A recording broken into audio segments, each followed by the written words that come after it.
बिस्मिल्लाहिर्रहमानिर्रहीम। शुरू अल्लाह के नाम से जो बड़ा मेहरबान और नहायत ही रहम फरमाने वाला है।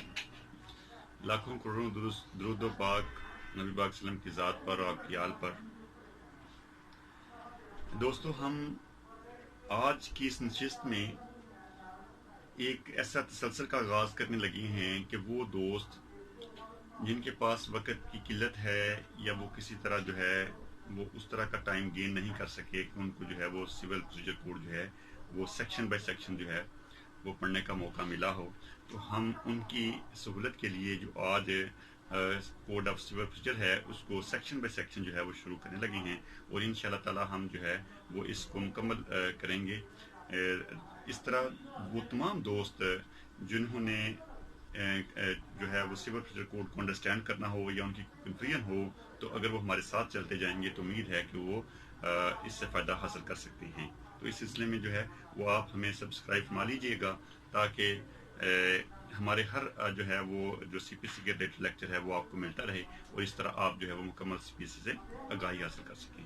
अच्छा, आज हम आगाज़ करते हैं। बिल्कुल इंट्रो में हम अर्ज़ करते हैं कि सिविल प्रोसीजर कोड जो है ये इसके 3 पार्ट्स हैं। पहले पार्ट्स को जो है वो प्रोसीजर लॉ कहते हैं, दूसरे पार्ट्स को जो है वो सब्सटेंटिव लॉ कहते हैं और तीसरे हिस्से को जो है वो मैजिस्ट्रियल लॉ कहते हैं। अच्छा, जिस तरह जो है वो PPC जो है वो एक मुकम्मल तौर पे सब्सटेंटिव लॉ है, जबकि उसके मुकाबले में उसी CPC को गवर्न करने के लिए CRPC है, उसको प्रोसीजर लॉ कहते हैं।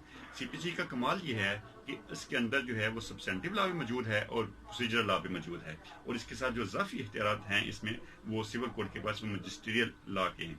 अच्छा, जहाँ तक सब्सटेंटिव लॉ का ताल्लुक है, इसका मतलब ये है कि ऐसा लॉ जिसमें जो प्रोसीजर दिया गया है उसको इम्प्लीमेंट करने के लिए हम जो तरीक़ेकार अपनाते हैं उसको सब्सटेंटिव लॉ कहते हैं। मिसाल के तौर पे जो राइट ऑफ एविडेंस है या राइट ऑफ क्रॉस एग्जामिनेशन है उसको हम जो है वो CPC के तहत कंडक्ट करते हैं और विद द हेल्प ऑफ कानून शहादत। तो ये जो है ये ऐसा तरीका कि जो प्रोसीजर लॉ को जो है वो आगे चलाता है वो सब्सटेंटिव लॉ है।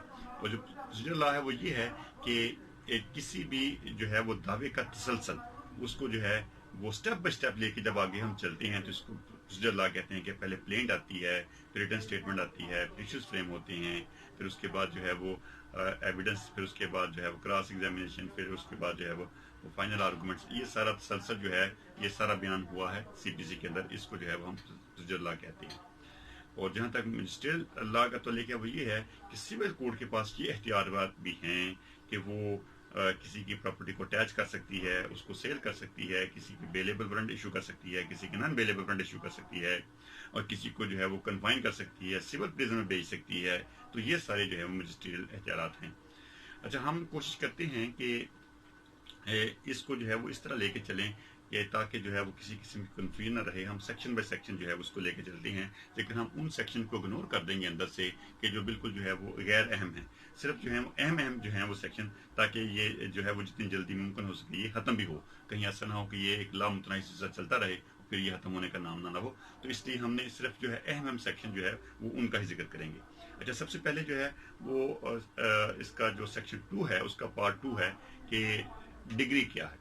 अच्छा, डिग्री जो है ये फॉर्मल एक्सप्रेशन ऑफ कोर्ट है कि जिसमें कोर्ट जो है ये दोनों फ़िरक़ैन के दरमियान जो लीज है वो मुकम्मल तौर पे ख़त्म कर देती है। अच्छा, जो डिग्री है इसने जजमेंट को फॉलो करना होता है। जजमेंट हम आगे जाके जिक्र करेंगे कि जजमेंट क्या है, लेकिन जो डिग्री है इसने जजमेंट को फॉलो करना है। अब जिस बंदे के हक में डिग्री होती है इसको डिग्री होल्डर कहते हैं और जिसके खिलाफ डिग्री होती है उसको जजमेंट एक्टर कहते हैं। डिग्री के जो है वो 4 इंग्रेडिएंट्स हैं कि सबसे ऊपर जो है वो पार्टीज का नाम होता है, फिर उसके बाद जो है वो उनका नंबर होता है, फिर उसके बाद जो है वो उसमें जो क्लेम होता है वो होता है कि इस दावे का क्या क्लेम था, और एंड द एंड जो है वो रिलीफ होता है। ये 4 हिस्से हैं डिग्री के और इस तरह जो है वो डिग्री मुकम्मल होती है। अगर आपने अपील फाइल करनी है तो आपने डिग्री के खिलाफ ही जाना है। जो है वो 96 की अपील जो है वो डिग्री के खिलाफ होगी। तो इसलिए जब एक जजमेंट पास होती है तो उसके साथ ही जो है वो कोर्ट उस दावे को जो है वो डिग्री करती है, यानी कि या तो वो खारिज हो सकता है या वो जो है वो मंजूर हो जाती है। उसका जो दावा उसको डिग्री बोलते हैं। उसमें जो مدعی یا مدعا چاہتا ہے کہ مجھے یہ ملے اور کورٹ اس کو وہ دے، یا اگر کسی کو نہیں دیتی تو وہ جو ہے چیز کرکس جو ہے وہ کسی چیز کا وہ ڈگری ہے۔ اب آگے جا کے سیکشن 2 کا سب سیکشن 9 ہے، وہ ججمنٹ کہتا ہے۔ اچھا، ججمنٹ میں یہ ہوتا ہے کہ ایک مفصل جو ہے وہ دونوں کے درمیان جو ایشوز ہوتے ہیں، جو دونوں کے درمیان تنقیحات لگی ہوتی ہیں، جو دونوں کے درمیان ڈفرینسز ہوتے ہیں مدعی اور مدعا کے درمیان، کورٹ ان کو ون بائی ون کر کے ڈریس کرتی ہے اور اس کو جو ہے وہ کسی ایک منطقی انجام تک پہنچاتی ہے۔ اب وہ جو ساری تفصیل ہوتی ہے کہ جس میں دونوں فریقین کے جو جتنے بھی ایشوز ہوتی ہیں، جو ڈفرینسز ہوتے ہیں، ان کو جو ڈریس کرتی ہے کورٹ، جو دونوں کی باتوں کو ذکر کرنے کے بعد اس کو ججمنٹ بولتے ہیں۔ پھر اس کے بعد ججمنٹ کے بعد ایک کورٹ ایک نتیجہ نکالتی ہے کہ یہ دعویٰ ڈگری ہوگا یا ڈسمس ہوگا، تو اس کو جو ہے وہ ڈگری بولتے ہیں۔ اب آگے اس کا تیسرا حصہ جو ہے وہ ہے آرڈر۔ آرڈر بھی ایک فارمل ایکسپریشن کو کہتے ہیں، لیکن آرڈر جو ہے وہ ڈگری نہیں ہوتا۔ آرڈر جو ہے وہ کئی قسم کے ہو سکتے ہیں۔ مثال کے طور پہ جس وقت دعویٰ چل رہا ہوتا ہے تو کورٹ ہر طریق کے اوپر جو ہے وہ ایک انٹرلیکٹری آرڈر پاس کرتی ہے تاکہ اس دعوے کو آگے لے کے چلنا ہوتا ہے۔ اس کے علاوہ دوران دعویٰ جو ہے وہ چھوٹی چھوٹی اپلیکیشنز آتی ہیں، ان کو بھی جب کورٹ ان کو ڈیسائیڈ کرتی ہے تو ان کو بھی آرڈر کہتے ہیں۔ ٹھیک، اب آرڈر جو ہے یہ جو ہے وہ اس دعوے کو جو ہے اس کے تسلسل کو قائم رکھنے کے لیے جو ہے وہ ہر طریق پہ اوپر پاس کیا جاتا ہے۔ اچھا، اگر ہم سارے ان تینوں کو جو ہے وہ یکجا کریں اور ان کو سمجھنے کی کوشش کریں تو پھر اس طرح ہوا کہ جو ہے وہ آرڈر یہ چیز ہوئی کہ کورٹ جو ہے وہ ون بائی ون کر کے جو ایک ہر طریق کے اوپر آرڈر پاس کرتی ہے اس کو آرڈر بولتے ہیں، یا کورٹ اس کے علاوہ جو مسلینس اپلیکیشن ڈیسائیڈ کرتی ہے اس کو آرڈر بولتے ہیں۔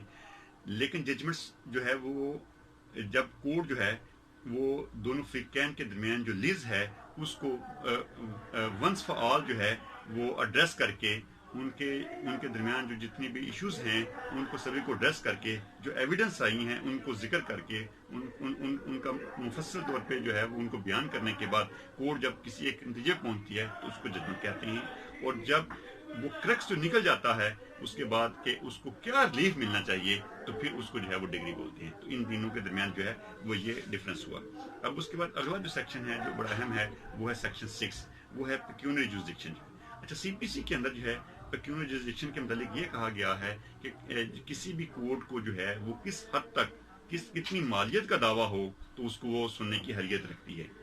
اچھا، بڑے مزے کی بات یہ ہے کہ سی پی سی کے اندر کہیں بھی یہ بیان نہیں کیا گیا کہ ایک سول جج کے پاس جو ہے وہ کتنی مالیت کا دعویٰ سننے کے اختیارات ہیں۔ اس کے لیے جو ہمیں ہیلپ ملتی ہے وہ ملتی ہے West Pakistan civil code ordinance 1962 سے، جو پیکیونری جورسڈکشن والا میٹر ہے اس کو ریگولیٹ کرتا ہے West Pakistan civil code ordinance 1962۔ اس کے تحت جو ہے وہ جب ایک میٹر جو ہے وہ پیور سول نیچر کا ایک سول کوڈ کے پاس آتا ہے تو جو سول جج فرسٹ کلاس ہے اس کے پاس جو ہے وہ ان لمیٹڈ اختیارات ہیں کہ وہ کسی بھی مالیت کا دعویٰ جب آ جاتا ہے تو وہ اس کو سننے کی حیثیت رکھتا ہے، اس کو وہ سن سکتا ہے۔